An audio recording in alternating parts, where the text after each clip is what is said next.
Not every classic American car deserves nostalgia.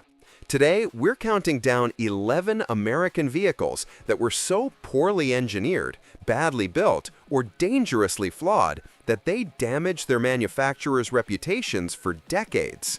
These aren't just disappointing cars. These are documented failures with recalls, safety investigations, and catastrophic reliability issues. From design disasters to quality control nightmares, these are the worst American old cars ever made.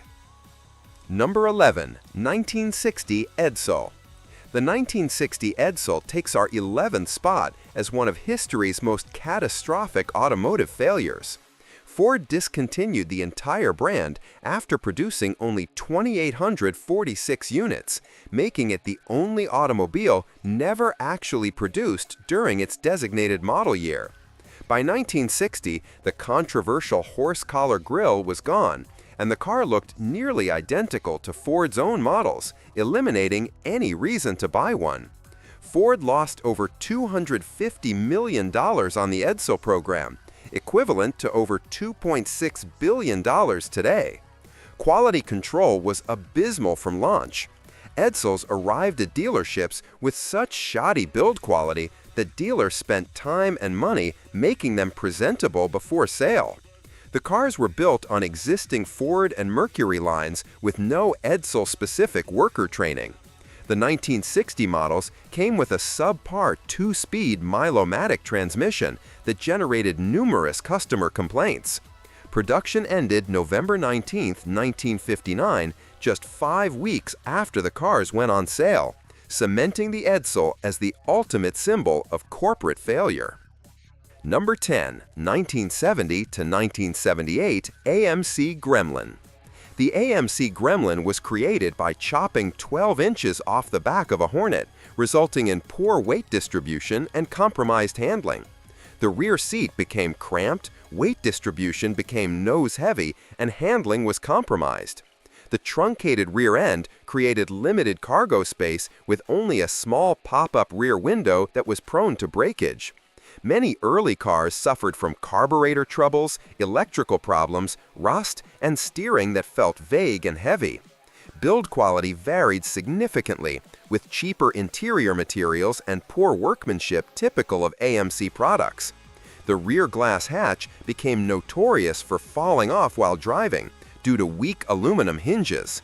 While the Gremlin was more reliable than the catastrophic Vega and Pinto, it still represented a compromised design with numerous quality control issues that prevented it from becoming the small car success AMC desperately needed. Number 9. 1971 to 1980 Ford Pinto. The Ford Pinto's fuel tank was positioned behind the rear axle with minimal crush space, making it vulnerable to rupture in rear-end collisions. Internal company documents showed that Ford secretly crash-tested the Pinto more than 40 times before it went on the market, and that the Pinto's fuel tank ruptured in every test performed at speeds over 25 miles per hour. Ford engineers identified fixes costing as little as $1 to $8 per car, but none of these protective devices were used. In June 1978, Ford recalled 1.5 million Pintos and Mercury Bobcats after mounting lawsuits and federal pressure. The NHTSA investigation found that 27 deaths occurred between 1970 and mid-1977 in rear-end crashes that resulted in fire. The Pinto's fuel tank design became one of the most studied automotive safety failures in history, highlighting the consequences of prioritizing cost savings over passenger safety in vehicle design. Number 8. 1971 to 1977 Chevrolet Vega. The Chevrolet Vega featured an aluminum engine block with silicone-coated cylinder walls that failed catastrophically. Early Vegas lacked coolant recovery tanks. Poor valve stem seals, combined with insufficient cylinder wall coating, would lead to serious engine issues, causing engines to seriously overheat. When engines overheated, the aluminum expanded faster than the iron head, warping cylinders and causing complete engine failure within the first year of ownership. In 1972, Chevrolet recalled 500,000 Vegas for rear axle shafts that could separate, causing wheels to literally fall off, faulty carburetor brackets that jammed throttles open, and two-barrel engines that backfired violently enough to rupture fuel tanks. By May 1972, 6 out of every 7 Vegas produced was the subject of a recall. Rust appeared within months of purchase, with front fenders particularly vulnerable. By 1974, Chevrolet was forced to repair virtually all overheated engines just to maintain customer loyalty. Number 7. 1976-1980 Dodge Aspen. The Dodge Aspen was pushed into production 6 months early, skipping crucial testing phases. Within 2 years of launch, the 1960 models had been subject to at least 8 recalls covering suspension, ignition, fuel system, brakes, steering, and body issues. The Aspen became one of the most recalled vehicles in automotive history up to that point. The most visible problem was premature fender rust on every single front fender. All Aspens had fenders inspected, removed, replaced, or galvanized and repainted to the tune of $109 million.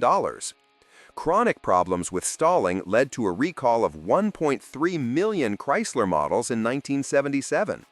The recall costs contributed directly to Chrysler's near bankruptcy by 1978, with Lee Iacocca later stating that the Aspen caused more customer disappointment than any other cars in recent memory. Number 6. 1975 to 1980 AMC Pacer. The AMC Pacer weighed 3,425 pounds, which was deep into mid-sized car territory. This excessive weight came from a heavy inline-six engine, extensive glass areas that weighed more than steel panels, and built-in safety features. The car was designed around a compact rotary engine that GM canceled, forcing AMC to hastily reconfigure the drivetrain for a much heavier conventional engine. The desmogged 6-cylinder engines produced just 100 horsepower, resulting in poor performance. Fuel economy was terrible at only 18 to 22 miles per gallon, making it unable to compete with lighter imports. The Pacer was as wide as a Rolls-Royce, but had a cramped back seat squeezed between rear wheel wells. First-year sales of 145,000 units dropped rapidly as buyers realized it was an inefficient 4-passenger vehicle without proper trunk space. Production ended in December 1979 after just 280,000 units, far below break-even. Number 5. 1960 to 1963 Chevrolet Corvair. The Chevrolet Corvair featured a rear-mounted air-cooled engine and a swing-axle rear suspension that was prone to dangerous oversteer. The early 1960 to 1963 models had a swing-axle suspension design which was prone to tuck under in certain circumstances. General Motors knew about the handling issues but declined to spend the few dollars per car to install a front stabilizer bar that would have made the suspension more manageable. The car required tire pressures of 15 psi front and 26 psi rear when cold, outside of tire manufacturers' recommended tolerances. Ralph Nader's 1965 book Unsafe at Any Speed called the Corvair the one-car accident and destroyed the car's reputation. GM faced over 100 lawsuits connected to crashes involving the Corvair. Sales collapsed from 220,000 units in 1965 to just 109,800 in 1966 after Nader's book was published, making the Corvair the poster child for automotive safety failures. Number 4. 1981 to 1983 Chrysler Imperial. The 1981 Chrysler Imperial attempted to revive the Imperial name as a standalone luxury brand, but what was delivered was a rushed disaster.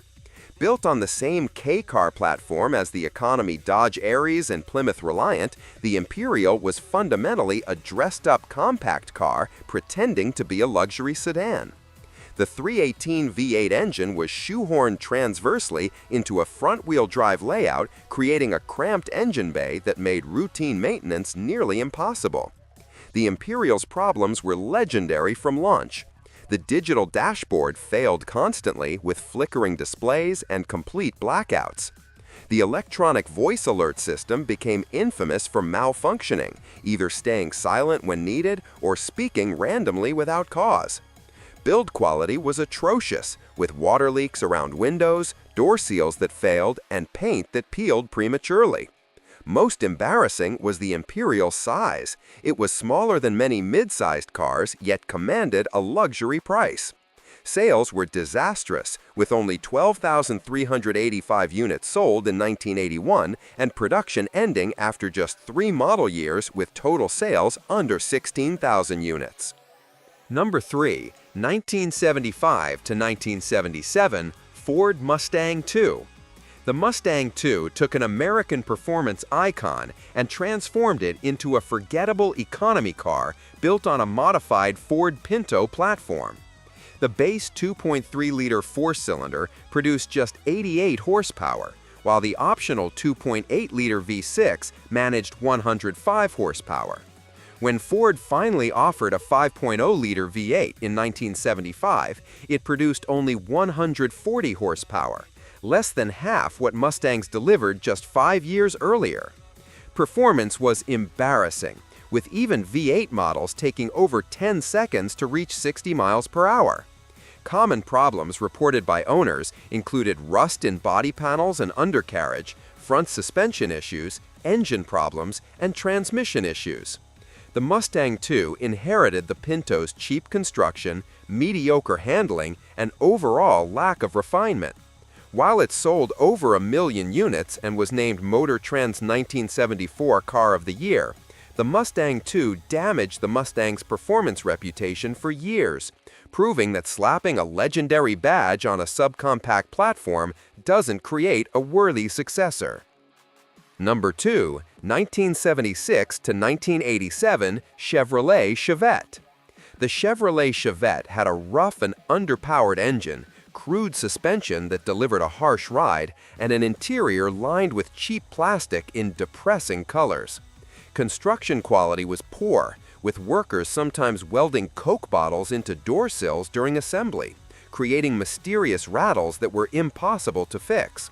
These quality control issues persisted well into the 1980s. One documented case involved a brand new Chevette's drive shaft dropping off on a highway, spearing into the pavement, and vaulting the car into the air. The Chevette was slow, noisy, uncomfortable, and poorly assembled. It represented the low point of American compact car manufacturing, demonstrating why domestic automakers were losing ground to Japanese competitors.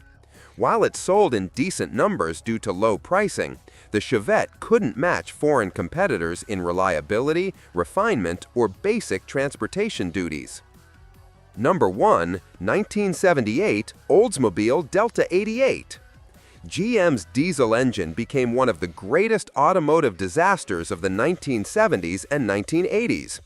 The 350 cubic inch diesel V8 was rushed to market after only 5 years of development, far less than required for a new engine family.